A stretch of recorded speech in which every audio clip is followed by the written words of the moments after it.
Assalamualaikum warahmatullahi wabarakatuh. Bagaimana kabarnya anak hari ini? Mudah-mudahan semuanya tetap dalam lindungan dan kasih sayang Allah Subhanahu wa taala, tetap sehat dan bahagia, tetap semangat. Jumpa lagi kali ini bersama Ibu, kita akan belajar tentang tema 4, subtema 1. Sebelum kita lanjutkan, marilah kita awali dulu dengan membaca basmalah bersama-sama. Bismillahirrahmanirrahim. Pada pertemuan kali ini kita akan belajar tentang muatan bahasa Indonesia. Nah, kali ini kita akan belajar tentang pantun. Siapa yang sudah pernah dengar pantun? Nah, kita akan belajar tentang pengertian pantun, ciri-ciri pantun, dan juga jenis-jenis pantun. Supaya lebih jelas, kita lanjutkan yuk. Anak-anak tentunya tidak asing ya dengan kata-kata pantun. Nah, pantun adalah salah satu bentuk puisi lama yang digunakan untuk mengungkapkan perasaan seseorang mengenai suatu peristiwa. Ada juga yang menyebutkan pantun adalah salah satu seni dalam merangkai kata.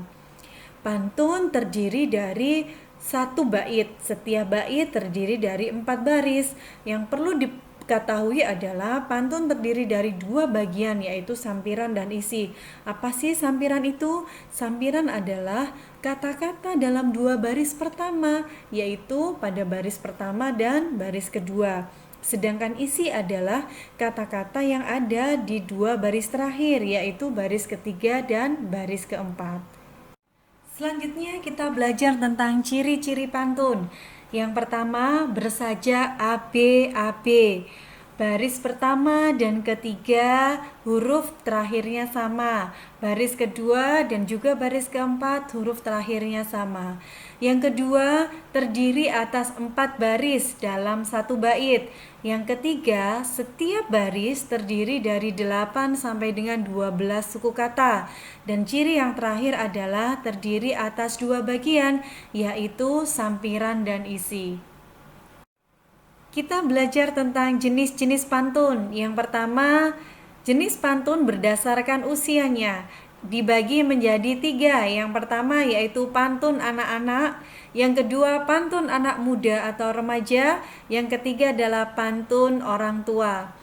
Pantun anak-anak adalah pantun yang berhubungan dengan masa anak-anak, yaitu tentang kegembiraan atau kesedihan. Sedangkan pantun anak muda adalah pantun yang berhubungan dengan masa muda atau remaja, biasanya tentang perkenalan, hubungan asmara, rumah tangga, perasaan, dan juga nasib.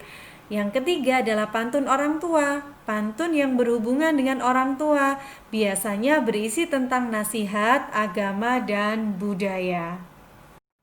Selanjutnya, jenis pantun berdasarkan isinya kita bagi menjadi 4. Yang pertama yaitu pantun nasihat. Apa sih pantun nasihat? Pantun nasihat adalah pantun yang berisi tentang nasihat yang bertujuan untuk mendidik moral dan budi pekerti. Yang kedua adalah pantun jenaka. Seperti namanya, pantun ini berisi sesuatu yang lucu-lucu. Yang ketiga adalah pantun teka-teki. Pantun yang berisi tentang teka-teki sehingga nanti pendengar atau yang pembaca pantun akan menjawab atau menerka teka-teki dari isi pantunnya. Yang keempat adalah pantun kiasan. Pantun yang berisi dengan suatu kiasan yang biasanya disampaikan untuk menyampaikan sesuatu hal. Selanjutnya kita belajar tentang contoh-contoh pantun seperti yang sudah kita pelajari sebelumnya. Yang pertama adalah pantun nasihat. Nah, kalau anak-anak melihat dalam pantun ini satu bait terdiri dari 4 baris ya. Baris yang pertama, membeli baju bergambar waru, pulangnya mampir membeli kelapa, itu disebut dengan sampiran. Masa muda banyaklah membaca buku agar tak sia-sia di masa tua, itu disebut dengan isi. Baris pertama dan kedua sampiran, baris ketiga dan keempat disebut isi. Dan setiap barisnya terdiri dari 8 atau 12 suku kata. Contoh, membeli baju bergambar waru. 10 suku kata. Nanti tinggal anak-anak cek kembali ya, berapa suku kata di setiap barisnya. Dan sajaknya di baris pertama U, di baris yang kedua adalah A, huruf pertama U dan A kita sebut dengan A, B. Kemudian baris ketiga dan keempat juga sama nggih, A, B. Oke, sekarang kita lanjutkan dengan cara membacanya. Membeli baju bergambar waru, pulangnya mampir membeli kelapa. Masa muda banyaklah membaca buku agar tak sia-sia di masa tua. Contoh selanjutnya, pergi belanja ke pasar Wijahan, tidak lupa membeli kedondong masam. Jagalah selalu kebersihan lingkungan agar hidup sehat dan tentram. Nah, kita lanjutkan dengan pantun yang lain. Kita lanjutkan dengan pantun jenaka, pantun yang lucu. Ke pasar Cermai membeli kacang polong, jatuh di jalan diinjak petani. Jika tidak ingin menjadi ompong, janganlah malas menyikat gigi. Jalan-jalan ke pantai Cemara, melihat nelayan berkacamata. Masa muda jangan banyak tertawa, nanti gigi garing tak tersisa. Sudah lucu anak-anak?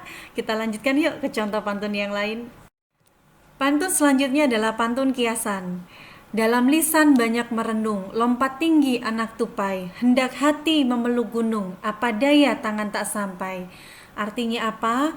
Memiliki keinginan yang sangat besar namun sangat mustahil untuk mencapainya. Pantun yang kedua, pohon tua disebut buhun, banyak dahannya yang berduri, kering dijemur dalam setahun, basah oleh hujan sehari. Maknanya adalah usaha yang dilakukan sangat lama sia-sia oleh kesalahan yang kecil. Selanjutnya kita belajar tentang pantun teka-teki. Ke batu membeli ketan, paling enak yang warna hitam. Kalau siang mata tak kelihatan, kalau malam matanya tajam. Apakah itu? Ya, burung hantu. Sekarang yang kedua. Terjebak hujan di taman mini, membuat baju jadi basah kuyup. Coba tebak barang apa ini? Saat dipegang mati, dilempar hidup. Jawabannya adalah gasing. Bisa Nana? Coba nanti kalian buat ya. Selanjutnya kita belajar tentang pantun remaja. Pantun yang isinya tentang anak muda. Oke, yang pertama adalah nasi uduk tetap anget, belinya di tepi jalan. Yang kembali duduk, manis banget. Boleh nggak kita kenalan? Yang kedua, butik berisi pelaminan, kotak malang melintang. Cantik tidak jadi jaminan, akhlaknya yang dicari orang. Oke, anak nanti coba cari ya, bikin di rumah. Contoh pantun anak-anak, kelinci kecil berlari-lari di tengah taman penuh bunga, mendengar musik mari menari bersama teman penuh sukacita. Yang kedua, terbang rendah burung kutilang hingga di dahan sambil menoleh. Hatiku senang tidak kepalang, ayah pulang membawa oleh-oleh. Wah, seneng banget ini ya. Kita lanjutkan yuk. Contoh pantun yang terakhir adalah pantun orang tua. Anak ayam turun 10, mati ekor tinggal 9. Bangun pagi sembahyang subuh, minta ampun kepada Allah. Yang kedua, bunga kenanga di atas kubur, pucuk cari pandan Jawa. Apa guna sombong dan takabur, rusak hati badan binasa. Oke anak-anak, bagus ya. Nanti anak-anak coba bikin di rumah pantun yang sesuai dengan keinginan anak-anak. Boleh pantun berdasarkan isinya atau pantun berdasarkan usianya. Oke, selamat mencoba. Alhamdulillahirabbil alamin. Terima kasih anak-anak. Pelajaran kita pada hari ini telah usai. Mudah-mudahan apa yang sudah kita pelajari bersama senantiasa teriring ridho Allah Subhanahu wa taala. Semua yang menjadi ikhtiar kita, semua yang menjadi cita-cita kita, mudah-mudahan senantiasa dimudahkan dan dikabulkan oleh Allah Subhanahu wa taala. Mudah-mudahan semua yang kita pelajari senantiasa menjadi ilmu yang manfaat dan barokah dunia dan akhirat. Jumpa lagi di kesempatan yang lain. Terima kasih. Wassalamualaikum warahmatullahi wabarakatuh.